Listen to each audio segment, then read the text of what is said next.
Stupid Bird Review 29.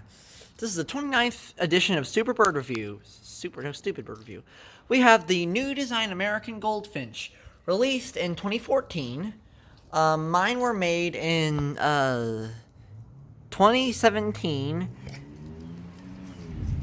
and 2021. So this one's fine. It's not the best, but it's not bad. They both work.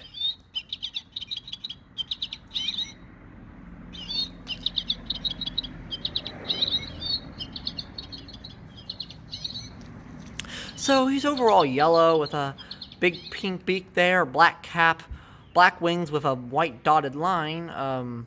Nice pattern on the tail here. I'd give this one a 6 out of 10, 5 out of 10. I've had this one a really long time.